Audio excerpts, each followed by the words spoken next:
Hello and welcome back to the Eleshia Show. I am your host, Eleshia, and I am excited to be here to tell you all about my experience of doing a silent retreat. And now if you've been listening to the podcast for quite some time, you'll be like, what?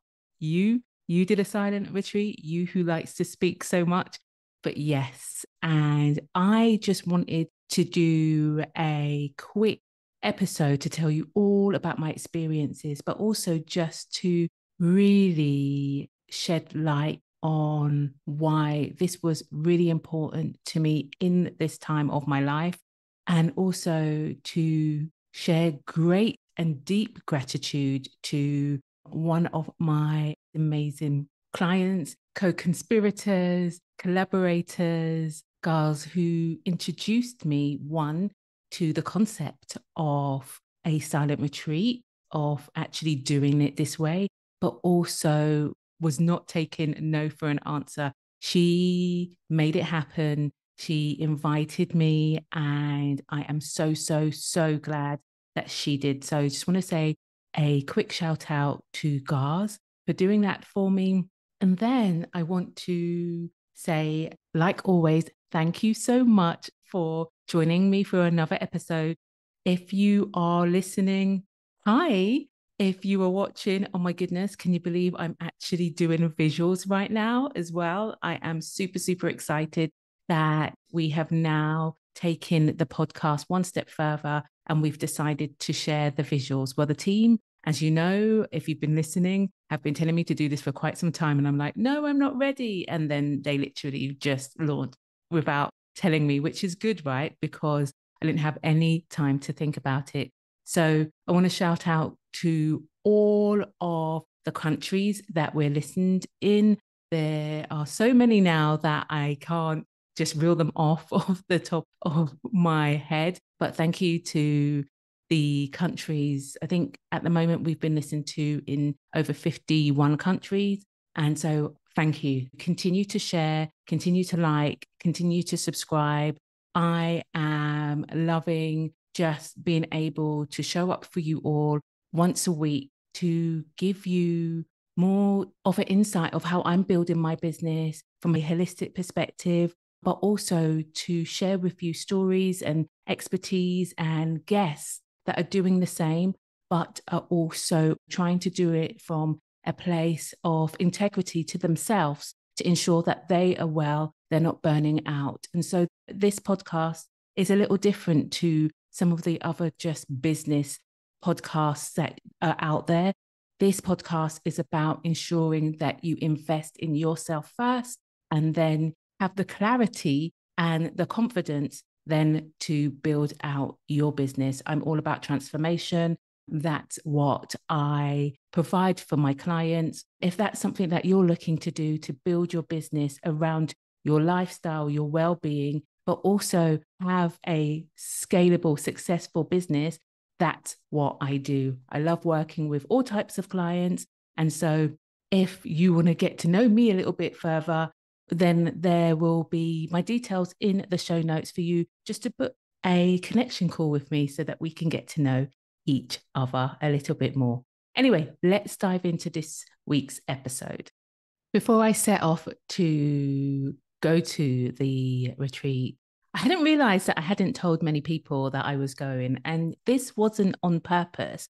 It was just because life had been so busy that I hadn't really expressed or even thought about what one I wanted to get out of this experience, but also to share it with others. And now on reflection, I'm really happy that I didn't, because it meant that this was sacred for me. And some of the people that I did tell were so curious. And so this is another reason why I'm doing this episode, is because I'm able then to share my experiences and then let other people know as to why they should do it too. And I think everybody should do a silent retreat. And that's me coming from a place of now really recognizing within myself how much quiet and stillness that I need It wasn't until I came back and people were saying to me, "Oh, Eleshia, you didn't tell me that you were going on a silent retreat," that I realized that I hadn't told many people. And now on reflection, I'm really happy because it meant that the time that I spent away was really sacred to me. And so doing this episode is really important to me because it means that I'm able to share my experiences and then to really give you an insight into what I took away from it, and hoping that you will then think of ways that you can incorporate some more quiet, stillness, silence into your world, because I really, really do feel like we're living in a really, really noisy world at the moment. Oh,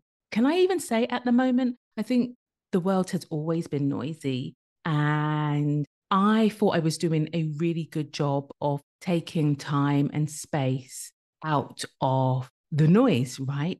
But it wasn't until I really had to stop and I really reflected and I had no distractions, like literally no distractions, that it made me realize and really appreciate this time of silence for myself. So, one of the things that was really important to myself as a self confessed in recovery control freak, I needed to feel like I trusted the surroundings and the person who was holding this container of silence. And so, not knowing what to expect was really unnerving to me. I'm not going to lie. I like to know what it is that I'm doing. I like a schedule. I like to know maybe at 9 o'clock we do this thing and at 6 o'clock we do that. And then also not really knowing the people that were going to be holding this space with me. And so that was really eye-opening for me. I am a extrovert, I believe, but I do have some introvert aspects to me. And I also know that I am a huge empath. I'm very sensitive and I feel a lot. And that's one of the reasons why I stopped doing massage. So, you know me, or if you don't, I've had many, many lives. I've always loved to learn. So, I used to do Swedish massage and Thai massage.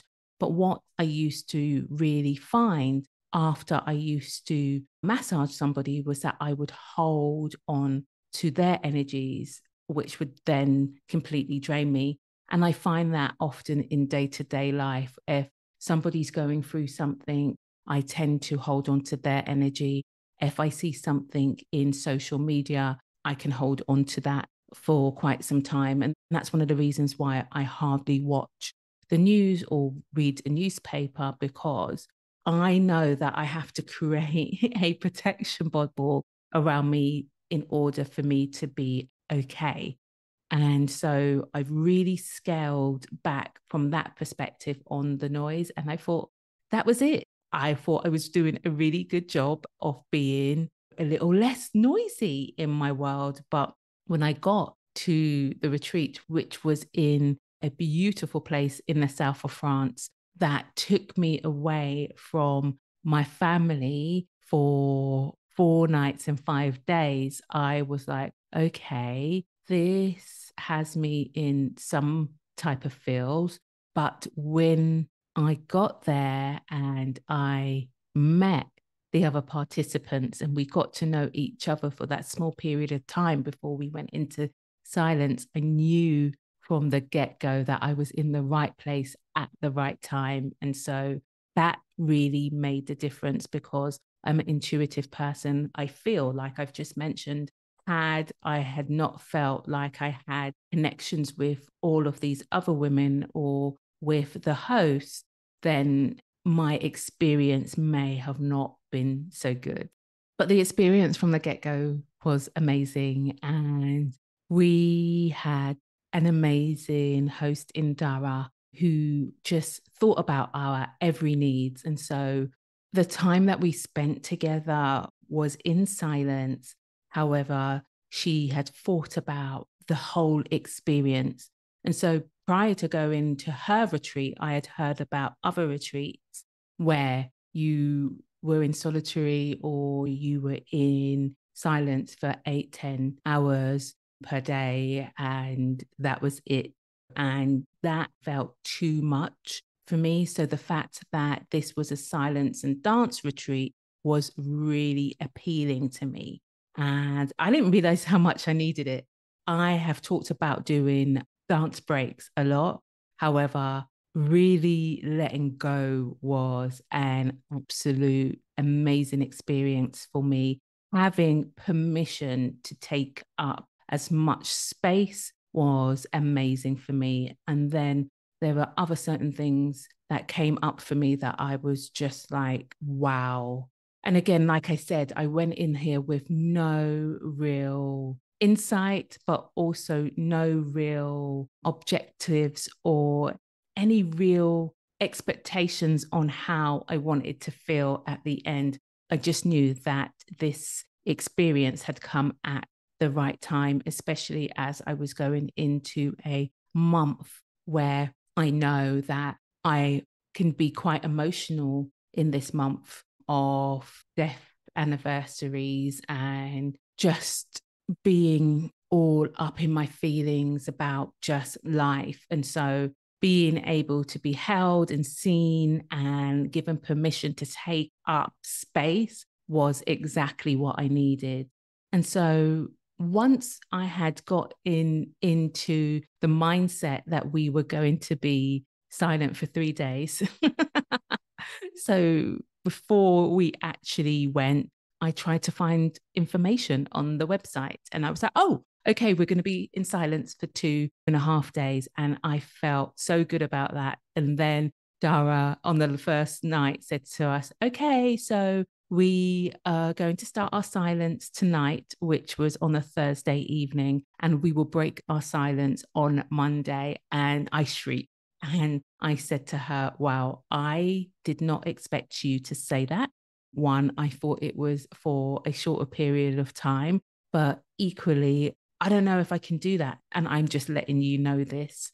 And she was so eloquent and so beautiful. And she was just like, okay, well, we'll see. And I'm here. And I was like, okay. And then another thing that really made me feel comfortable to actually give up my phone, and so I didn't have any distractions, was the fact that she gave me permission to give my family her number. So if anything went wrong at home, they would contact her. And that just instantly made me relax. I didn't have to think about home because I knew that everybody at home was okay. And I had the permission to do this for myself. So I want to say thank you to my husband as well, because he was all for me doing this. And he said, yes, go do this for yourself. I will take care of Alessandra and you just need to do this.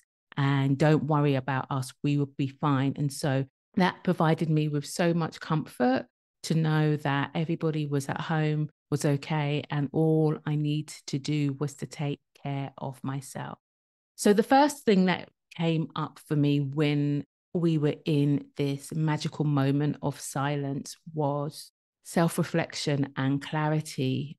The thought of disconnecting from all external distractions was very scary to start off with. But the moment that I was given permission to do it, I was all in.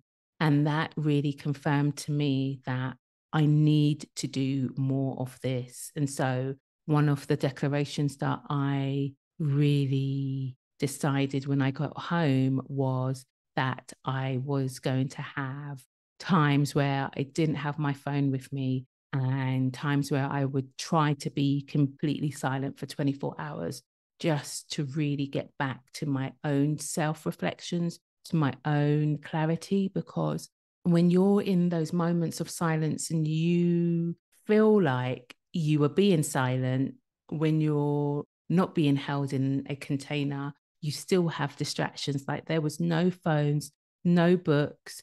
We had a journal where we could write down our feelings and thoughts, but that was it. There were times where I would just find myself watching the trees or listening to the birds or just being with my own thoughts and not being scared to be in conversation with myself.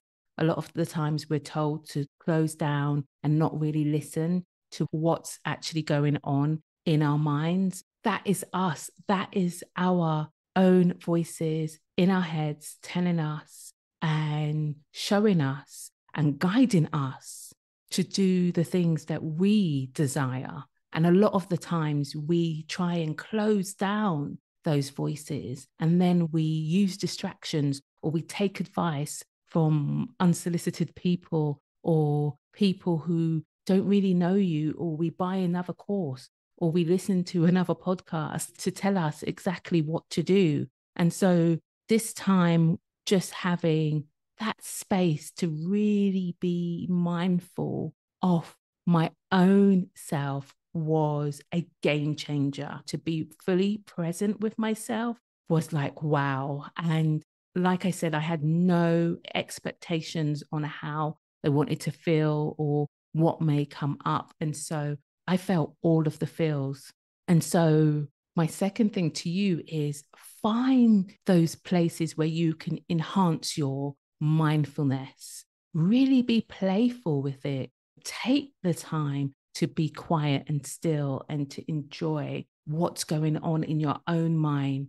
Focus on your breathing. For me, that was amazing. Again, just expanding my breath. And remember, I'm a Pilates teacher, so I do breathe, but sometimes it's not deep enough. Sometimes I'm not breathing deep enough. Sometimes it's very shallow. And so having that time, not having to worry about anybody, but just taking care of myself was exactly what was required in this noisy world, in my noisy world. The third thing that I really noticed was my level of stress and relaxation was instant. As soon as I felt comfortable in the space that we were in the container that we were in with the 7 other women, with the fact that I didn't have to think about what I needed to do. I wasn't on a timetable except for when we ate and when we did our group experiences. I didn't have to worry. The majority of the time, I didn't know what time it was because I took off my digital watch. I didn't have my phone to look at. I didn't have my laptop. And so there were times where I would just flow in and out of consciousness. I would take naps when I needed to. I would just enjoy being with myself. And so my stress dwindled. I was completely relaxed. I let go and I started to take up space. When we started to dance, I really recognized how small I was being because I'm used to not taking up much space. I'm used to trying to make myself invisible to be able to maneuver through life. I'm getting better at being bigger. And this is one of the reasons why I have the podcast, right? Because I wanted to have my own space. I wanted to be the one who decided on the subjects and the topics and the narrative that we speak about on the podcast. I wanted to be the person that had full control of my product from end to end. So that feels amazing. And it really helped me to recharge my energy. It really, really, really helped me to do that. The fourth thing that I really got from this experience and from this retreat was that sense of spiritual connection. And I'm not just talking about religiously, I'm talking about with self, I'm talking about with the nature, I'm talking about with the universe. One of the cards that I pulled was appreciation and appreciating everything around me and myself. For so long, I don't think I've been in appreciation of me. I don't think that I've appreciated that I have been changing lives through the work that I do as a coach, as a consultant, as a podcast host. I didn't realize that I was doing all of these things. I never appreciated that that's who I was growing into. And so I found myself really enjoying nature. We did a few walks in the forest and I really enjoyed it, except for the mosquitoes. But that didn't take away from my experience with just enjoying nature, looking around, not filling in the silence. I think that was the biggest thing for me, was not having to do small talk and not having to fill in gaps of silences. That was amazing from the perspective of we could just look at each other and really just connect with each other through our expressions and our joy and hugs and touch and just our other senses. And that was amazing. Let's talk about the food. So the food for me was a real added bonus. It was all vegan. And so Dara had really thought about our digestion systems and just how we were going to really absorb and taste. And our chef, Marianne, was amazing. And I loved connecting with her via telling her how much I enjoyed the food by my eyes and my big smile. And that was great. Just really being intentional with my eating, hydrating myself, chewing, enjoying the tastes of the food. That for me was a spiritual and mindful connection. To be able to do that, to be able not to be rushing, not to be distracted by the telephone or distracted by the TV, to eat in silence and actually have gratitude for every spoonful of food that I was putting in my mouth was absolutely amazing. And being creative, I got a chance to be creative. I got a chance to draw. I got a chance to journal and write letters and just to really enjoy being in that creative space. You don't realize how silence can really spark inspiration and creativity and really help with the chatter in your mind as well. I found myself just intuitively drawing just shapes and then just enjoying doing that and following the shapes and just not being in control about what I produced, just really being able to let go, really let go. That was the fifth thing that I found really useful for me, was just being able to let go and just having all of that inspiration pour in because I was able to let go. The sixth thing for me was the digital detox. Not even wanting to pick up my phone and to check in and to scroll or to see what others were doing is such a part of my day-to-day life. I still time it, so I still am in control with how much time I do it. However, not having to think about it, not having to think about going on and seeing what other people do and then playing the comparison game. So I have made a key decision to even scale back even more of the time that I spend on social media because it takes away the time that I can be spending doing something else with others. And so that was really, really insightful for me. And I didn't think I spent that much time on my phone. However, when I got back and I had my phone, I realized how easy it is just to pick it up and then go into an app and distract yourself, or how easy it is to be eating your meal, but instinctively pick up your phone and scroll, or to not enjoy silence when you're alone. That was interesting for me as a lesson learned. And so these key things for me were really, really important. And again, I didn't go into this experience with any expectations. I am just so excited that I've learned so much. One of the things that I found really, really hard was when we did break our silence midday on Monday. So it did feel like it was actually 3.5 days, was the level of noise. Instantly, my world got really noisy again, and no fault of anybody. Everybody was really excited to talk, but I could feel myself pulling back from the conversations because I instantly missed being quiet. I instantly missed that space that I had where I didn't have to fill the gaps of the silence, or I didn't have to make small talk. And then also integrating back into my home lifestyle was really hard and overwhelming for me. So that was a huge lesson for me. I know for the next time that I will need a couple of days on the other side to really take myself on a slower journey back into my home lifestyle, because I found that really unnerving for me, to the point where when I got back, it took me a week to then start to feel like, okay, right, I can do this. However, it also made me feel like, how can I increase these pockets of silent times for me to really help with just slowing down my nervous system?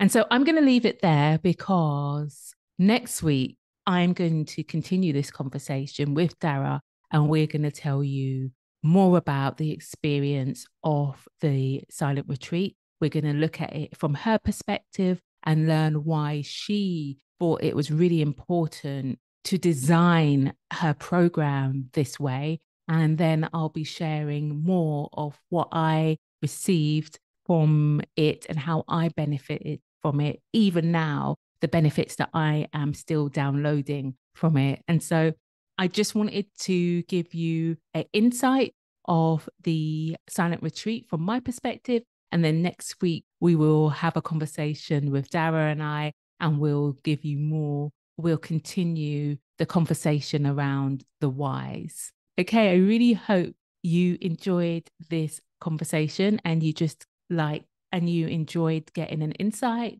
from a silent retreat perspective. I would highly, highly recommend that you do one. Obviously, it has to be right for you. This one was absolutely right for me. I don't think I could have gone into an environment where I was silent for 10 days. However, I do think that I could have done a longer silent experience with Dara, in the way that she has incorporated so much of what she does, that I felt like I was on a exploration journey and I really wanted more. So I would definitely be doing this again. All right, take care for now. And I hope that you join Darren and I next week to continue this conversation. Until then, remember, you are amazing and you need to invest in yourself in order to invest in your business. All right, bye-bye.